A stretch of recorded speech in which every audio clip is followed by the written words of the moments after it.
खरीप 2025 हंगामातील आर्थिक नुकसानीच्या उपलब्ध आकडेवारीवर तात्काळ कार्यवाही करून नुकसान भरपाई निश्चित करावी आणि कोणताही विलंबाशिवाय थेट शेतकऱ्यांच्या खात्यात भरपाई तात्काळ वितरित करावी, अशा स्पष्ट सूचना कृषी मंत्री दत्तात्रय भरणे यांनी विमा कंपन्यांना दिल्या आहेत. पीक विमा योजना या बाबतीमध्ये अनेक सदस्यांनी प्रश्न उपस्थित केले, अनेक वेळेस चर्चा झाली.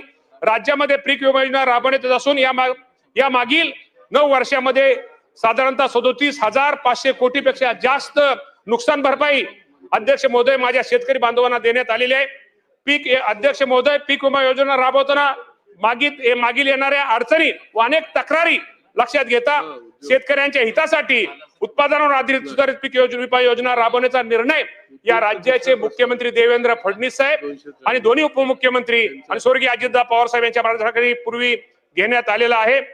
खरीप हंगाम 2025-26 राज्यात उत्पादनावर म्हणजे पीक कापणी प्रयोगावर आधारित सुधारित पीक विमा योजना राबवण्यात येत आहे. त्या अनुषंगाने नुकसान भरपाई निश्चित करण्यासाठी कारवाई अध्यक्ष महोदय प्रगतीपथावर आहे.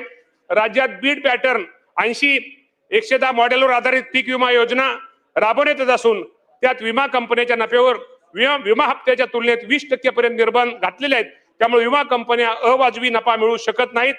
अध्यक्ष महोदय, आपल्याला माहिती वन्य प्राण्यामुळे होणाऱ्या पीक नुकसानाची भरपाई देणे, अनेक सदस्यांनी मला वाटतं हा प्रश्न मांडला होता. वन्य प्राण्यामुळे आवाड साहेब, वन्य प्राण्यामुळे होणाऱ्या पीक नुकसानाची भरपाई देणे, म्हणजे पूर व अतिवृष्टीमुळे भात पिकाचे क्षेत्र जलमय होऊन नुकसान झाल्यास पूर्वी स्थानिक नैसर्गिक आपत्ती अंतर्गत नुकसान भरपाई देण्याची तरतूद यापूर्वी नव्हती, प्रधानमंत्री पीक विमा योजनेत नव्हती. परंतु केंद्र शासनाने नुकतेच 18/11/2025 रोजी पत्रान्वये सदर बाबी स्थानिक नैसर्गिक आपत्ती अंतर्गत नुकसान भरपाई देण्याचा निर्णय हा अध्यक्ष महोदय घेतलेला आहे. तर मी केंद्राचं पण निश्चित प्रकारे केंद्राचे सगळ्यांचे मी आभार मानतो आणि त्या अनुषंगाने केंद्र शासनाकडून सविस्तर मार्गदर्शन सूचना प्राप्त झाल्यानंतर त्यानुसार या बाबतीमध्ये पुढील कारवाई अध्यक्ष महोदय करण्यात येईल. अध्यक्ष महोदय, आपल्याला माहित आहे की खरीप 2025 मध्ये काही ठिकाणी या राज्यामध्ये खूप मोठा अवकाळी पाऊस झाला. अवकाळी अतिवृष्टी खूप मोठ्या प्रमाणामध्ये झाली. विविध ठिकाणी शेती पिकाचं तसेच फळबागा, भाजीपाला पिके नुकसान मोठ्या प्रमाणामध्ये झाले होते. याशिवाय काही ठिकाणी शेतीतील मगाशी बऱ्याच सदस्यांनी सांगितलं, माती वाहून गेली, माती खरडून गेली. इलेक्ट्रिक मोटार पंप असतील, पोल तारा वाहून गेल्या, घरात पाणी शिरलं, घरे पडली, गोटे व जनावरे, रस्ते, पुलांचे खूप मोठ्या प्रमाणामध्ये अतिवृष्टीमुळे अध्यक्ष महोदय राज्याचं नुकसान झालं. आणि एवढं मोठं नुकसान झालं. माझा बळीराजा हा माझा शेतकरी अडचणीत आला होता.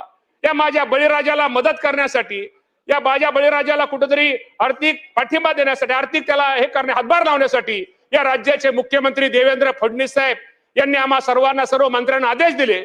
जिथं जिथं नुकसान झालं तिथल्या पालकमंत्री असतील, मंत्री असतील, यांनी प्रत्येकाने घरोघरी जाऊन, बांधावरती जाऊन माझ्या शेतकऱ्यांचं झालेल्या नुकसानाची पाहणी केली. शेतकऱ्यांचं दुःख पाहिलं. अक्षरशः काही शेतकऱ्यांचं काही शिल्लक राहिलं नव्हतं.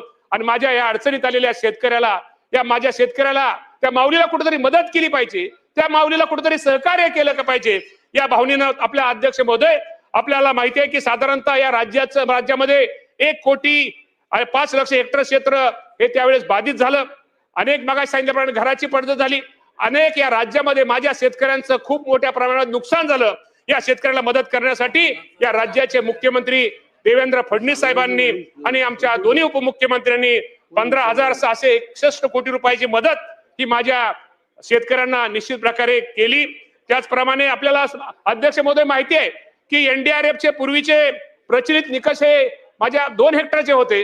परंतु माझ्या शेतकऱ्याला मदत केली पाहिजे, ते निकष बदलून या राज्याचे मुख्यमंत्री देवेंद्र फडणवीस साहेबांनी ते निकष बदलून 3 हेक्टर पर्यंत केली. तर जास्तीत जास्त माझ्या शेतकऱ्याला मदत कशी होईल हा प्रयत्न माझ्या राज्य शासनाचा राहिला. आणि सगळी रक्कम ही 15,661 कोटी डीबीटी द्वारे मदत ही अध्यक्ष माझ्या शेतकरी महोदयांना वितरित केले. त्यामुळे सरकार हे शेतकऱ्यांच्या बाबतीमध्ये अध्यक्ष महोदय अत्यंत संवेदनशील आहे. त्याचप्रमाणे आता हे फेब्रुवारी 2026 मध्ये साधारणतः गेल्या महिन्यामध्ये अवकाळी पाऊस आणि गारपिटामुळे राज्यामध्ये पुन्हा एकदा खूप मोठं नुकसान झालेलं आहे.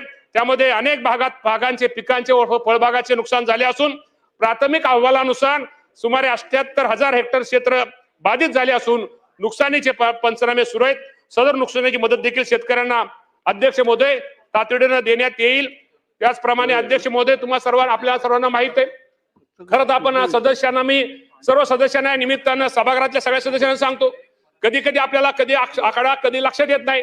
या शासनाने या राज्याचे मुख्यमंत्री दोन्ही उपमुख्यमंत्र्यांनी कृषी पंपांना मोफत वीज योजना, मुख्यमंत्री बळीराजा मोफत वीज योजना माझ्या शेतकऱ्यांसाठी आणली.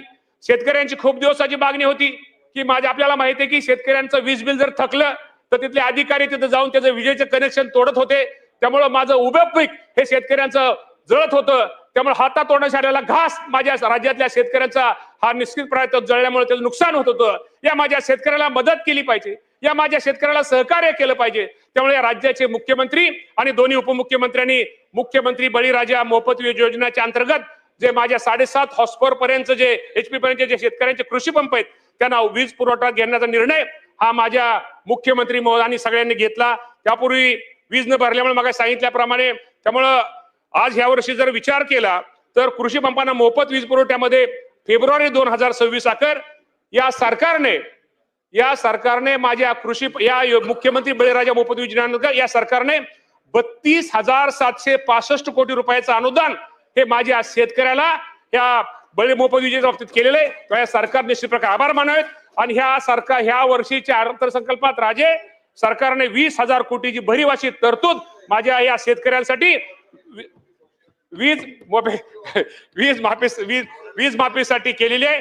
त्यामुळं निश्चित प्रकारे मला अध्यक्ष महोदय एवढं सांगायचं, हे सरकार हे शेतकऱ्यांचं सरकार आहे. शेवटी आम्ही हे सगळी काम करणारे तर मंत्री असतील किंवा हे आमदार असतील, शेवटी आम्ही ही शेतकऱ्यांची मुलं आहेत. शेतकऱ्यांचं हित जपणं, शेवटी शेतकऱ्यांचं दुःख काय आहे, शेतकऱ्याच्या अडचणी काय आहेत, शेतकऱ्याचे प्रश्न काय आहेत, त्या बाबतीमध्ये कुठलं धोरण निश्चित केल्यानंतर माझ्या शेतकऱ्यांच्या मध्ये भविष्यामध्ये फायदा होणार आहे, यासाठी राज्याचे मुख्यमंत्री दोन्ही उपमुख्यमंत्री खूप चांगलं काम करण्याचं, माझ्या शेतकऱ्यांसाठी खूप चांगलं काम करण्याचा प्रयत्न करतायत. शेतकऱ्याला कुठचा आधार देण्याचं अध्यक्ष महोदय काम करतायत. निश्चित प्रकारे मागे अध्यक्ष महोदय आपल्याला माहित आहे या राज्याचे मुख्यमंत्री त्यांनी एक योजना आणली, मागेल त्याला या देवेंद्र फडणवीस साहेबांचा मी मुद्दाम उल्लेख करतो की मागेल त्याला सौर कृषी पंप अंतर्गत आतापर्यंत या राज्यामध्ये 6,63,364 सौर कृषी पंप दिले आहेत. या योजनेची अंमलबजावणी महाराष्ट्र देशामध्ये पहिला नंबर या राज्याचा लागतोय, याचा निश्चित प्रकारे अध्यक्ष महोदय आपल्या सर्वांना अभिमान आहे. त्यामुळे महायुतीचं सरकार हे शेतकऱ्यांच्या पाठीशी ठामपणे आहे, हे मी आवर्जून उल्लेख करतो. अध्यक्ष महोदय आपल्या सर्वांना माहित आहे की शेवटी शेतकऱ्यांसाठी अजून तुम्हाला माहिती की आपल्याला रस्त्याच्या बाबतीमध्ये शेतकऱ्याला किती अडचण येते. अनेक पावसाळ्यामध्ये शेतकऱ्याला शेतात जाताना किती अध्यक्ष महोदय त्रास होतो. आपल्याला शेतकऱ्यांनी कोणा रस्ता एखादी अडवला, एखादं उभं पीक जर असलं तर शेतकऱ्याला किती दिवस बाहेर काढताना त्रास होतो, त्याला आर्थिक किती मोठा फटका बसतो. यासाठी या राज्य सरकारने मुख्यमंत्री बळीराजा शेतपालन रस्ता योजना आणली. आणि मी मुद्दामून या राज्याचे महसूल मंत्री मी बावनकुळे साहेबांचा उल्लेख करतो. यामध्ये बावनकुळे साहेबांनी यामध्ये खूप मोठा त्यांनी पुढाकार घेतला आणि माझ्या शेतकऱ्यांच्या शेतामध्ये कुठेतरी ही योजना मुख्यमंत्री बळीराजा शेतपालन रस्ता योजना आणली पाहिजे, यासाठी बावनकुळे साहेबांनी त्यामध्ये खूप घेतलं. आणि सांगायला हरकत नाही की बावनकुळे साहेबांनी त्या दिवशी मला वाटतं सीएम मुख्यमंत्र्यांनी जाहीर केलं की पानंद रस्ता ही योजना आहे, ही योजना ज्या रस्त्याच्या सातबाऱ्यावर त्याच्या पानंद रस्त्याची अध्यक्ष महोदय ही सातबाऱ्यावर नोंद घेण्याचा महत्वपूर्ण निर्णय या अर्थसंकल्पामध्ये घेण्यात आलेला आहे. त्यामुळे शेतीसाठी रस्त्याच्या समस्येतून शेतकऱ्याला निश्चित प्रकारे भविष्यामध्ये सुटकारा मिळणार आहे. याबाबत पुन्हा एकदा मी मुख्यमंत्री आणि दोन्ही उपमुख्यमंत्र्यांचे जेवढे आभार मानतो तेवढ्या अध्यक्ष महोदय थोडे आपल्याला अध्यक्ष महोदय खरं तर शेतकऱ्यांची खूप मोठी मागणी होती. शेतकऱ्यांच्या अनेक शेतकरी संघटनेचे नेते असतील, शेतकरी असतील, आमचे ज्या वेळेस मंत्री ज्या वेळेस आमदार प्रत्येक गावामध्ये दौरा करत होते, खरं तर अध्यक्ष महोदय तुम्हाला माहिती आहे की शेतकरी कुठलीही बाकी किंवा कुठल्याही कर्जाचं हे ठेवत नाही, परंतु निसर्गाचा लहरीपणा जो शेतामध्ये जो पीक तो घेतो त्या पिकाला असणाऱ्या बाजारभावात मिळणारे कमी अधिक जास्त भाव, त्यामुळे माझा या राज्यातला शेतकरी अडचणीत आला होता आणि अडचणीत आलेल्या शेतकऱ्याला कुठं निश्चित प्रकारे कुठं मदत करण्याच्या दृष्टिकोनातून या राज्याच्या मुख्यमंत्र्यांनी आपल्याला माहिती आहे की कर्जमाफी बाबतीमध्ये खूप मोठा निर्णय या राज्याचे मुख्यमंत्री देवेंद्र फडणवीस साहेब, एकनाथजी शिंदे साहेब, सुनेत्रा वहिनी पवार या सर्वांनी घेतला. स्वर्गीय अजितदादा पवार साहेब पाठीमागे जे शेतकरी संघटनेत नेते होते त्या बैठकीला दादा होते आणि त्या नात्याला नाव पण त्यांनी दिले की पुण्यश्लोक अहिल्यादेवी होळकर शेतकरी कर्जमाफी योजना. हे खूप ऐतिहासिक मोठा निर्णय हा निश्चित प्रकारे माझ्या शेतकऱ्यासाठी या राज्य सरकारने घेतलेला आहे. साधारणतः 30 सप्टेंबर 2025 पर्यंत पीक कर्ज जे असले पीक कर्ज थकीत असणारे पात्र शेतकऱ्यांना रुपये 2 लाख रुपये, त्याचप्रमाणे कर्जाची नियमित फेड करणाऱ्या सरकार शेतकऱ्यांना प्रोत्साहनपर 50,000 रुपये लाभ देणार सरकारच्या माध्यमातून निर्णय घेतलेला आहे. आणि लवकरच या बाबतीमध्ये मी अध्यक्ष महोदय आपल्या सर्वांना सांगतो, या बाबतीमध्ये आपल्याला माहिती आहे की परदेशी साहेबांच्या अध्यक्षतेखाली एक कमिटी तयार केली आहे आणि या बाबतीमध्ये कर्जमाफीच्या बाबतीमध्ये निकष असले पाहिजे.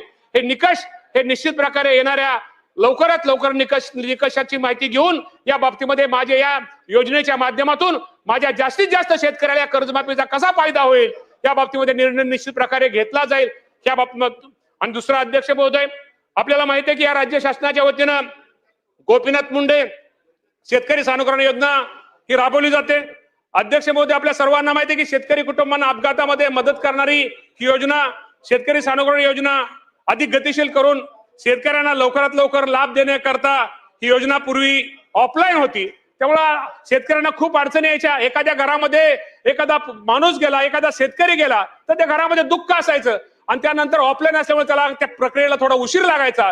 तर ह्या वर्षी राज्य सरकारने एक निर्णय घेतला, शेतकऱ्याला ही प्रक्रिया आता इथून पुढे ही योजना ऑनलाईन पद्धतीनं करावण्याचा निर्णय हा घेण्यात आलेला आहे. योजना झाल्यापासून मागील 3 वर्षामध्ये या सरकारच्या माध्यमातून 375 कोटी रुपयाचं सानुग्रहण अनुदान हे अदा केलेले आहे. सन्मान्य सदस्यांनी वीज पडून मृत्यू पावलेल्या असू द्या, सर्पदंशाने मृत्यू पावलेल्या, तसेच वन्य प्राणी वाघाच्या हल्ल्यात मृत्यू झाल्यास अपघातग्रस्त शेतकऱ्यांना बाबतीमध्ये अपघात विमा मिळण्याबाबत मुद्दा उपस्थित केला आहे. सदर तिन्ही बाबीसाठी गोपीनाथ मुंडे शेतकरी अपघात विमा अनुदान योजनेतून 2 लाख इतके सानुग्रहण अनुदान आपण राज्य सरकारच्या माध्यमातून हे माझ्या शेतकरी बांधव यांच्या कुटुंबामध्ये दिले जातं. आपल्याला अध्यक्ष महोदय हे माहित आहे, शेतीमध्ये काम करताना शेतकरी इतका शेतमजूर पण खूप महत्वाचा घटक आहे. तो देखील एक आपत्ती व्यवस्थापन महत्वाचा घटक असल्यामुळं त्यामध्ये त्या शेतमजुराला पण त्याच्या कुटुंबाला सुद्धा अपघातात मदत करण्याच्या दृष्टिकोनातून त्या वर्षी अध्यक्ष महोदय राज्य सरकारने या राज्याचे मुख्यमंत्री देवेंद्र फडणवीस साहेब, एकनाथजी शिंदे साहेब, सुनेत्राबाई पवार आणि मी विशेषतः आशिषजी जयस्वाल आमचे राज्यमंत्री यांचं नाव का घेतो, या योजनेमध्ये त्यांनी खूप मोठा पुढाकार घेतला होता. त्या दृष्टिकोनातून या वर्षी सरकारने गोपीनाथ मुंडे शेतकरी अपघात सुरक्षा अनुदान योजनेतून यामध्ये शेतमजुरांचा पण समावेश अध्यक्ष महोदय यामध्ये समावेश केल्याचा क्रांतिकारी निर्णय या राज्य सरकारने घेतलेला आहे.